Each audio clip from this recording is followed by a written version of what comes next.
They were shouting for me to say the Shahada before I died. Their voices came through layers of broken concrete and twisted metal, muffled and distant, like echoes inside a grave. Arash, if you can hear us, say the Shahada. Say it. Dust filled my lungs, and every breath burned like fire. Something heavy pinned my legs, and my chest felt crushed beneath the weight of the earth itself. I could taste blood and grit on my tongue. In that suffocating darkness beneath Tehran, I understood something with terrifying clarity. I was going to die in that tunnel. My mind raced as fear clawed through me. For 34 years I had been taught what to do when death came close. Say the words. Repeat the declaration of faith. Prepare your soul. My lips trembled as I tried to move them. I had said those words thousands of times growing up, in school, in the mosque, at family gatherings where elders nodded approvingly as boys like me repeated what we were taught. But in that moment another name forced its way into my thoughts, a name that should not have been there, a name I barely understood and had only read about secretly late at night on my phone. My breathing grew shallow as the oxygen faded. The tunnel creaked, and somewhere above me, rock shifted again. My voice came out as a cracked whisper. Jesus! I did not know why I said it. I did not know what would happen. I only knew that in the moment when I believed my life was ending, that name rose from somewhere deeper than fear, and the moment it left my lips, something inside me changed. Before I tell you what happened next, you should know who I am. My name is Arash Farhadi. I am 34 years old, and until the day that tunnel collapsed, I worked as a civil engineer, helping build underground transport routes beneath Tehran. I grew up in a traditional Iranian family where faith was not just part of life, but the foundation of everything. My father was respected in our neighborhood mosque, and people often came to him for advice about religious matters. From the time I was a child, I understood that our family's honor was tied to devotion. We prayed together, fasted during Ramadan, and followed the expectations placed on us by our culture and our community.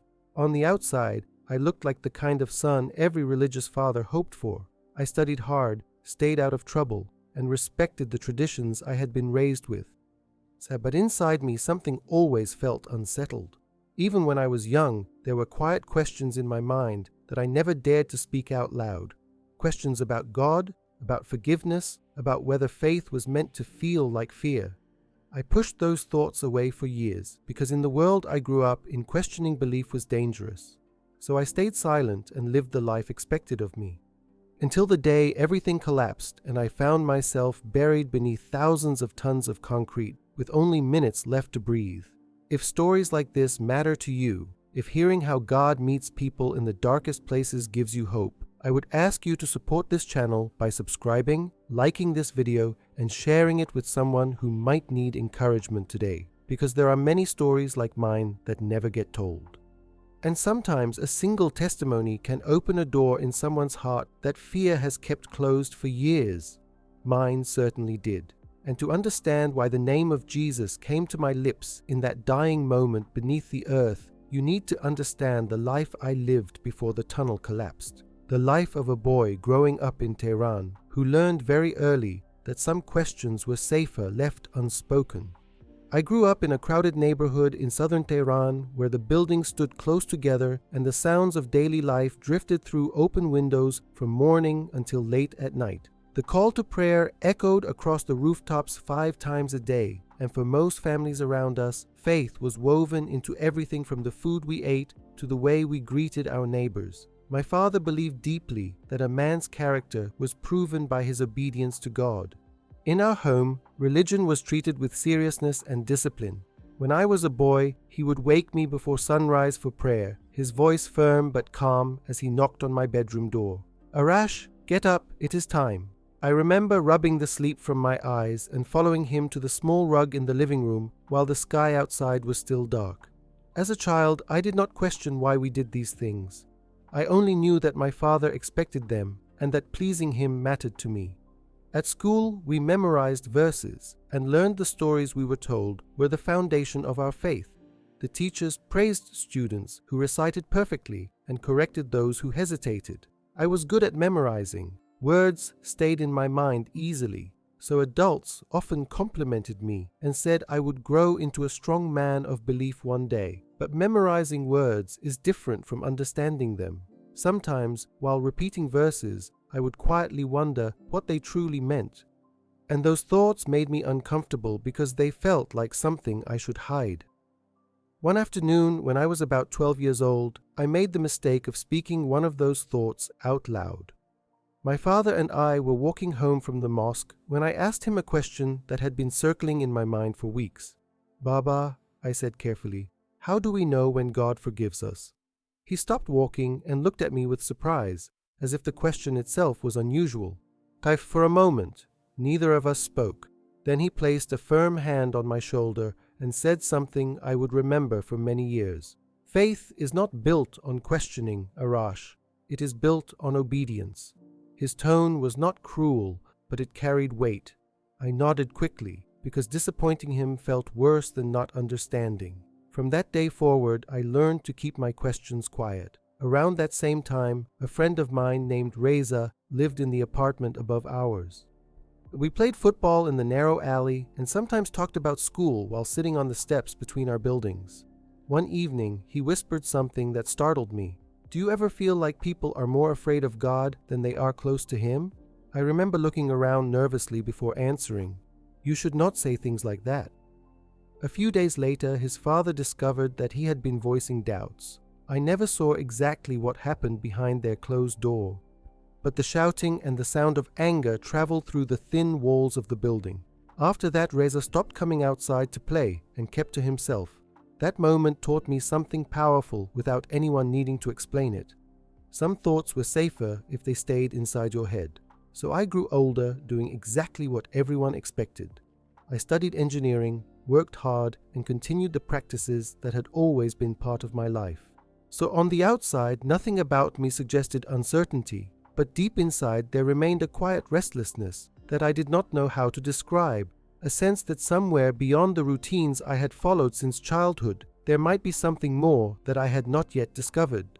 By the time I turned 30, I had built a life that looked stable from the outside. I had completed my engineering studies and secured a position working on large underground infrastructure projects beneath Tehran. The job demanded long hours and constant attention to detail, but I enjoyed the responsibility. There was something powerful about standing inside a tunnel we had carved out of solid earth, knowing that thousands of people would eventually pass through something we had built with our own hands. My days were filled with calculations, inspections, and coordination with crews who worked deep underground with heavy machinery and reinforced concrete. Most of the men I worked with were practical people who cared more about finishing a shift safely than discussing philosophy or religion. Yet faith still lingered in the background of our conversations because it was woven into our culture. Sometimes during breaks, someone would spread out a small prayer rug on the dusty ground and a few others would quietly join him while the rest of us waited nearby. Life followed a predictable rhythm until the day a young worker named Farid lost his life in an accident that none of us expected.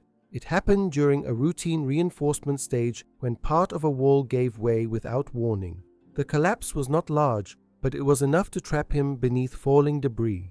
We rushed toward the sound of the crash, shouting and pulling at chunks of concrete, but by the time we reached him, it was already too late. The ambulance arrived quickly, yet there was nothing the medics could do. I remember standing there staring at the broken structure, trying to understand how a moment of ordinary work had turned into tragedy. The following afternoon, management arranged for a local imam to come and pray for the crew. We gathered near the entrance of the construction site while dust still drifted through the air from the previous day's collapse. The imam raised his hands and began speaking words meant to comfort us, but as he continued something he said unsettled me deeply. He spoke about how people sometimes grow careless with their faith and suggested that misfortune could follow when devotion becomes weak. I looked around at the men standing beside me, remembering how Farid had often been the first to step aside for prayer during our shifts. And the idea that his death could somehow be linked to the strength of his belief did not sit well with me. That night, I returned home with a heaviness I could not shake. Instead of sleeping, I found myself scrolling through articles on my phone, searching without really knowing what I hoped to find. In the quiet hours after midnight, I came across a short piece discussing the teachings of Jesus from the Bible. And normally, I would have ignored something like that because exploring other religions felt uncomfortable and unnecessary. But the sentence at the center of the article caught my attention.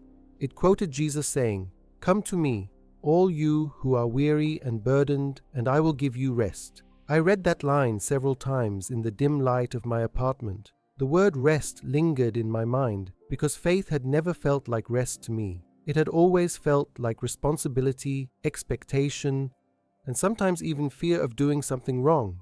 Curiosity overcame hesitation, and I began quietly reading more. I told myself it was only research, the same way an engineer examines different designs to understand how structures work. Yet deep down, I sensed that the questions I had buried since childhood were beginning to rise again. Night after night, I returned to those articles, learning small pieces about a man whose message seemed centered on compassion and forgiveness. I kept my phone close and lowered the brightness so no one would notice what I was reading through my apartment window. Part of me worried that exploring these ideas might lead me somewhere I was not prepared to go. Another part of me felt drawn forward by a strange hope I could not yet explain. I had no idea that within a few weeks my life would change in a way that would force me to confront those questions in the most dramatic moment imaginable. Or deep beneath the streets of Tehran, where the tunnel walls I trusted would suddenly give way.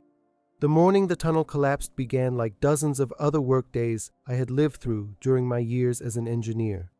The air above ground was cold and dry, and the pale light of dawn stretched across the construction site as workers arrived one by one carrying helmets and tool bags. From a distance, the entrance to the tunnel looked like the mouth of a giant concrete cave carved into the earth. Inside, heavy lamps cast long shadows along the curved walls where machinery echoed like distant thunder. I walked through the usual safety checks with the crew and reviewed the reinforcement plan for the section we were expanding that week. Nothing in the reports suggested danger. The soil readings were stable and the support beams had been inspected the previous night. Still, construction underground always carries a quiet tension because the earth is unpredictable, and we descended along the access path until the daylight behind us faded and the tunnel lights took over. The deeper we walked, the more the outside world disappeared, replaced by the constant grinding of drills and the metallic rhythm of equipment shaping rock and concrete. I moved along the inspection route, checking support braces and scanning the structure with the same careful attention I had practiced for years. And workers called out measurements while others maneuvered machines into position for the next phase of excavation. For a while, everything moved according to plan. Then, without warning, a deep cracking sound rolled through the tunnel like thunder trapped beneath the ground. At first I thought it was a distant machine shifting weight, but the vibration beneath my boots told a different story. Someone shouted to stop the drill, and several heads turned toward the reinforced wall ahead of us. I remember seeing a thin line spread across the concrete surface, almost like a spider web of fractures racing outward faster than my mind could process. The next seconds happened in chaos. The ground shook violently, and the roar of breaking stone filled the tunnel. A massive section of reinforced concrete gave way with a deafening crash as dust exploded into the air. I tried to run, but something slammed into my back with the force of a moving vehicle. So the impact knocked the breath from my lungs and sent me crashing to the ground as darkness swallowed everything around me. When I regained consciousness, the world felt strangely quiet, except for the faint settling sounds of rubble shifting in the distance. My helmet light flickered weakly, revealing broken slabs of concrete piled above and around me. I attempted to move my legs, but they were trapped beneath something heavy that refused to budge. Pain spread across my ribs every time I inhaled. Panic surged through me as the reality of the situation became clear. The tunnel had collapsed, and I was buried inside it. I shouted for help and waited, listening for any sign that someone had heard me. Minutes passed before faint voices reached my ears through layers of debris. Rescue teams were already trying to reach the trapped workers, but the collapse had blocked several access points. The air around me felt thick with dust, and each breath became more difficult than the last. As time dragged on, my thoughts drifted between fear and memories of everything I had ever believed about death and judgment.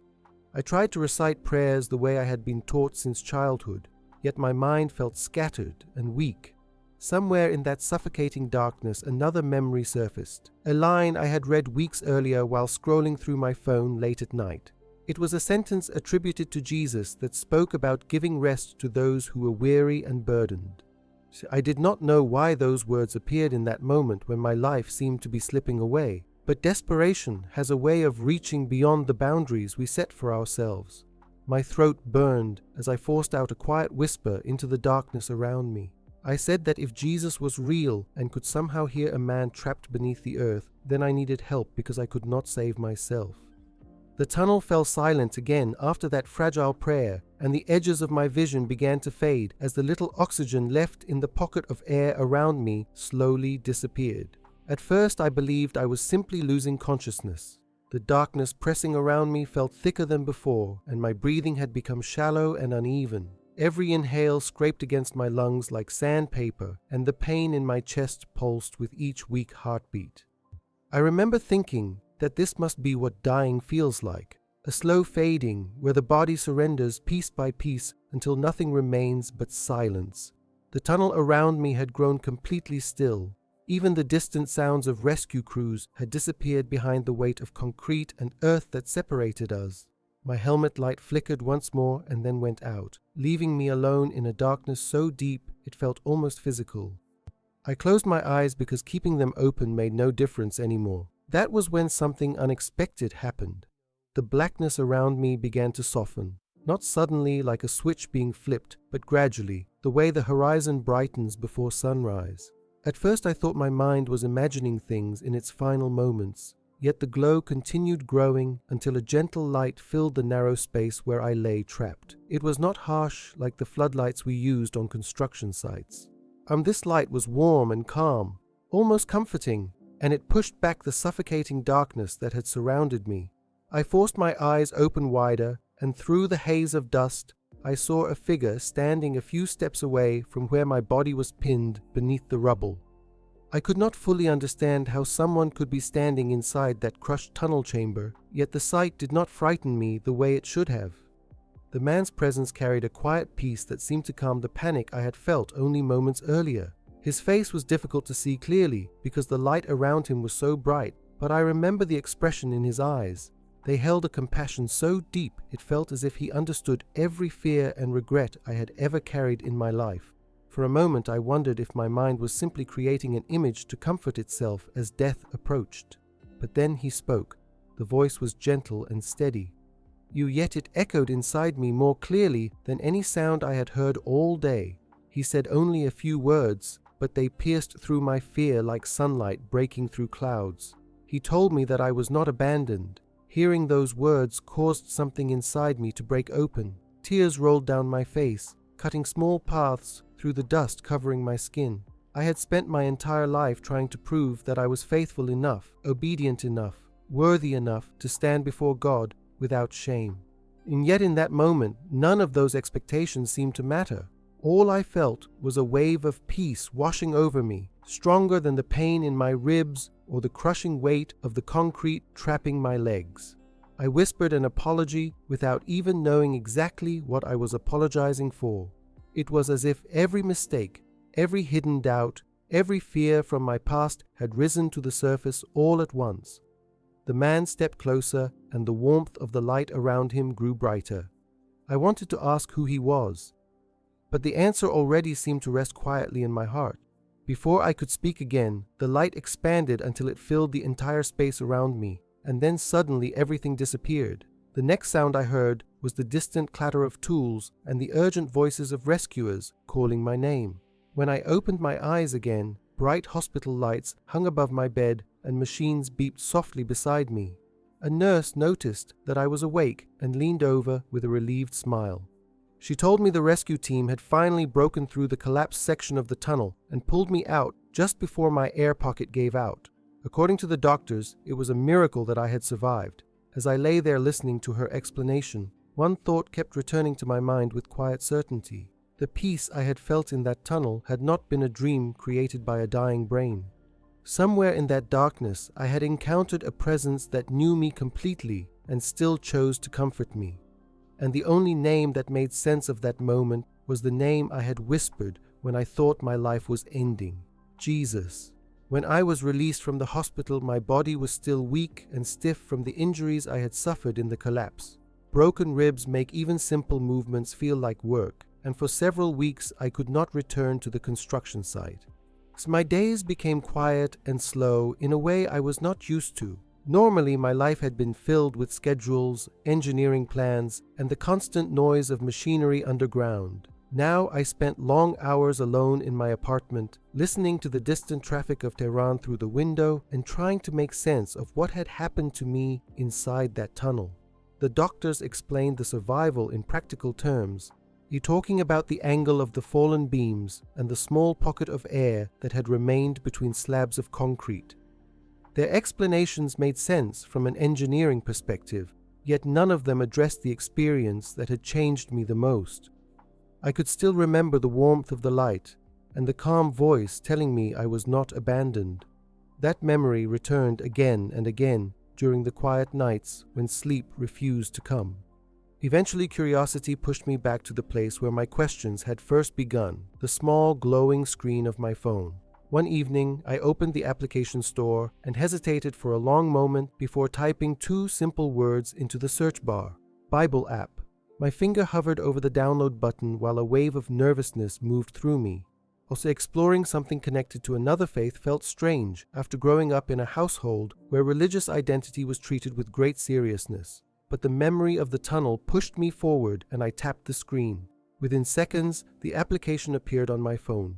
The first time I opened it, my hands were actually shaking. I glanced toward the door of my apartment as if someone might suddenly walk in and see what I was reading.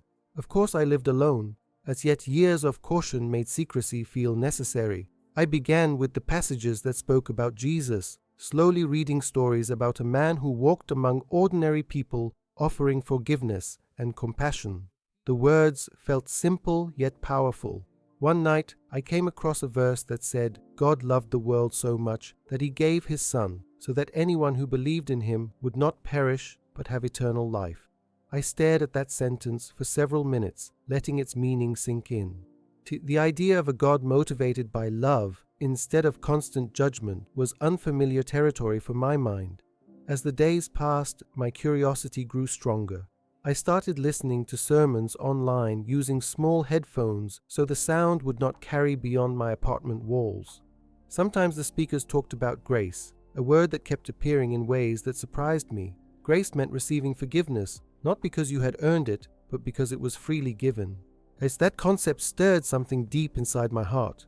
For most of my life, I had measured my spiritual standing by how well I performed religious duties, always wondering if it was enough.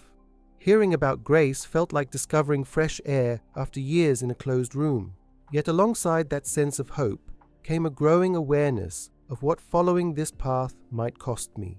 My family valued our traditions deeply, and my father in particular believed strongly in maintaining the faith of our ancestors. And the thought of him discovering that I was reading the Bible filled me with anxiety. I began locking my phone and clearing browsing history out of habit, even though no one was checking it. Despite the fear, I could not stop searching. The more I read about Jesus, the more the memory of the man in the light seemed to align with the descriptions I was discovering: compassion, forgiveness, peace. These themes appeared again and again throughout the pages of the Bible. And sometimes late at night, I would sit quietly on the edge of my bed and speak into the darkness of the room, unsure exactly who was listening, but hoping the presence I encountered in the tunnel could hear me again. I would ask simple questions about truth and direction, wondering if the path unfolding before me was real or simply the result of a mind trying to make sense of a near-death experience. Deep inside, I knew the search could eventually place me at odds with the people I loved most. Still, the quiet conviction growing in my heart continued to push me forward, step by step, toward a truth that was becoming harder to ignore with each passing day. For several weeks, I managed to keep my search private. My routine was simple. During the day, I visited the construction office for light duties while my body continued recovering. And at night, I returned to my apartment where the real questions of my life waited for me. The Bible app stayed hidden among other icons on my phone, and I listened to sermons through headphones while sitting by the window overlooking the busy street below. In those quiet hours, I felt a strange mixture of excitement and fear. The words I was reading about Jesus brought a kind of peace I had never experienced before, yet I knew that peace might disappear quickly if the wrong person discovered what I was doing. For a while, nothing happened, and I began to believe I could continue learning quietly without anyone noticing. Then one evening, everything changed in a single moment.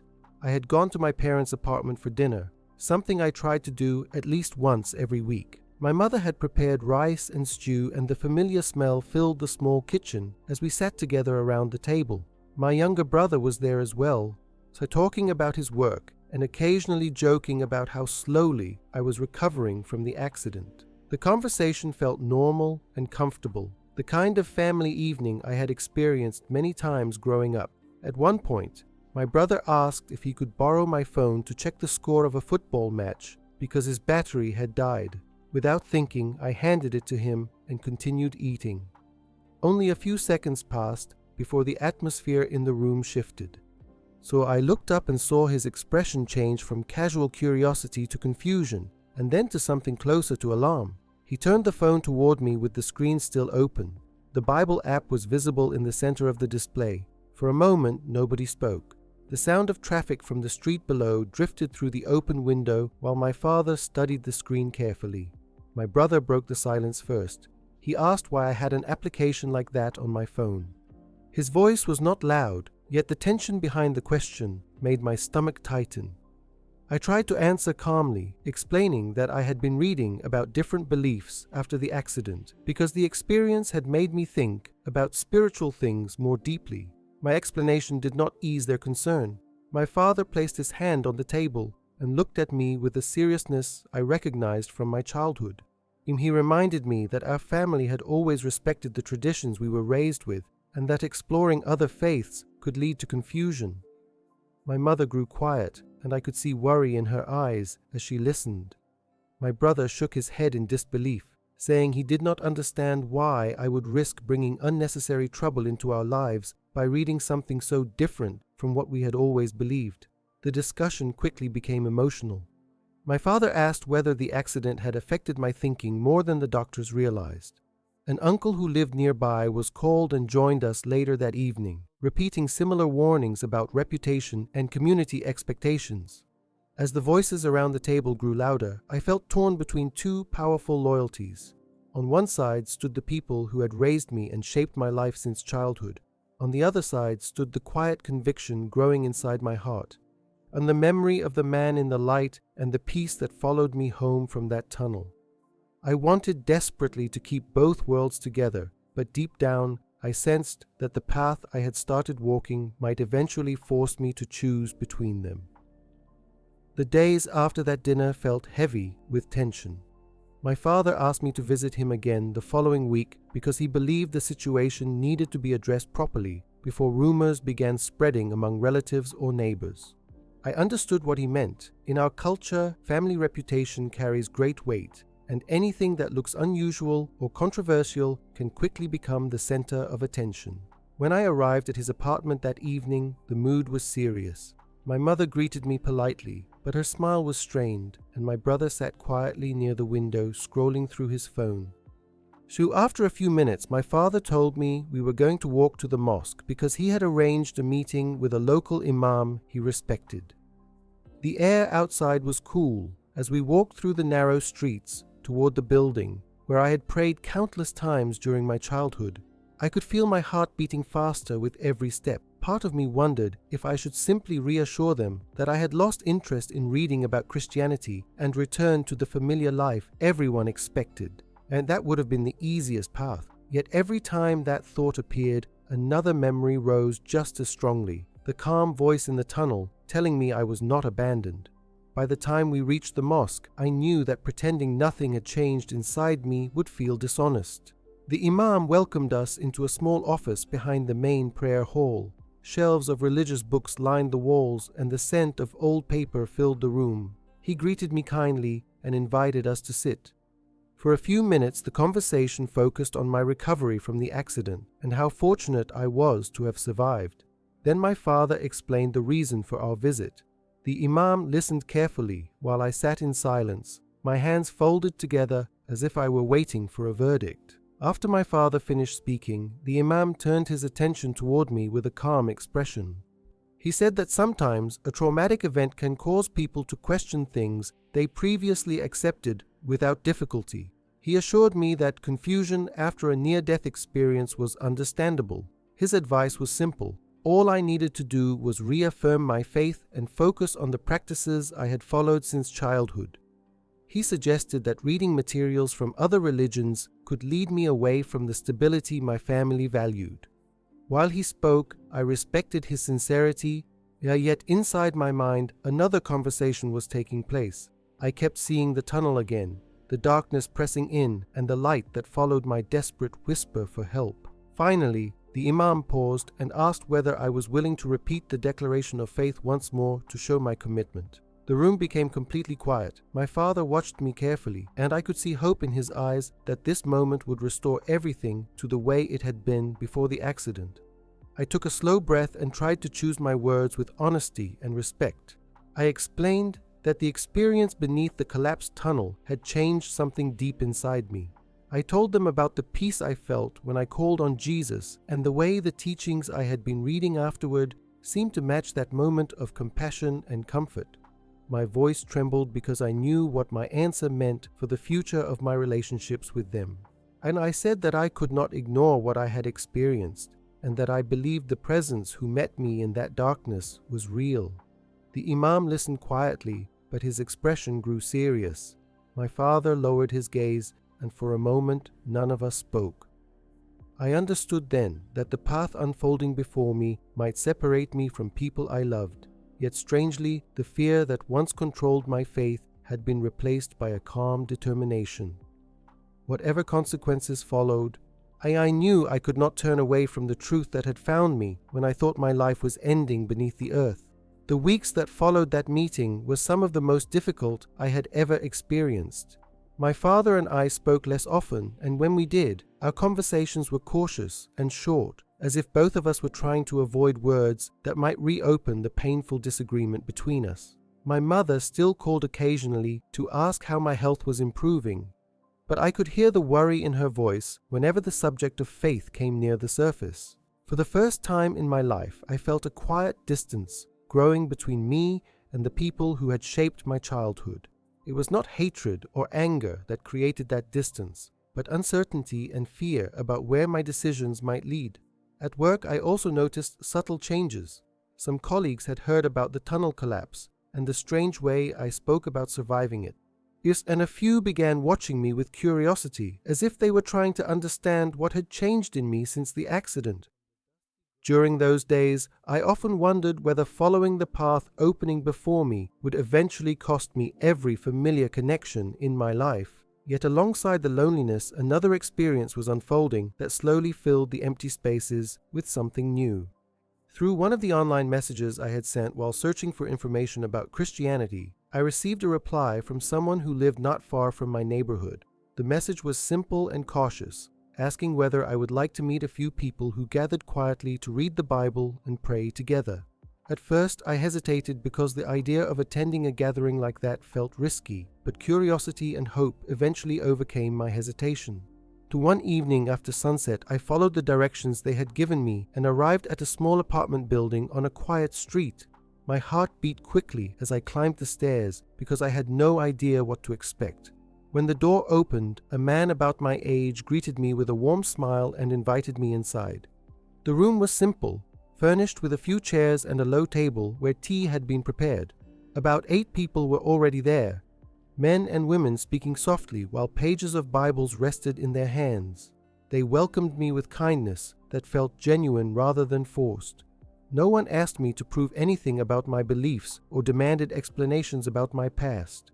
Instead, they listened as I shared the story of the tunnel collapse and the strange encounter that had changed the direction of my life. When we prayed together that night, I felt the same calm presence that had surrounded me beneath the earth, a quiet assurance that I was not alone, even though parts of my old world had shifted. Over time, those gatherings became a place where I discovered a new kind of family, built not on tradition or expectation, but on shared faith and encouragement. Eventually, I chose to be baptized in a small private ceremony with those friends standing nearby. As I came up from the water, I felt an overwhelming sense of peace. The same peace that had reached me in the darkness of that collapsed tunnel months earlier. Looking back now, I understand that the moment I believed my life was ending was actually the moment a new life began. The tunnel that nearly became my grave turned into the place where hope first appeared in the form of light and a voice telling me I was not abandoned. Today, my journey is still unfolding, and some relationships from my past remain complicated. So yet the fear that once defined my spiritual life has been replaced by trust. If someone listening to this story feels lost or uncertain about the direction of their own faith, I want them to remember the lesson I learned in the darkest place I have ever known. Sometimes, the moment when everything seems to collapse around us is the moment when God reaches down and begins building something entirely new.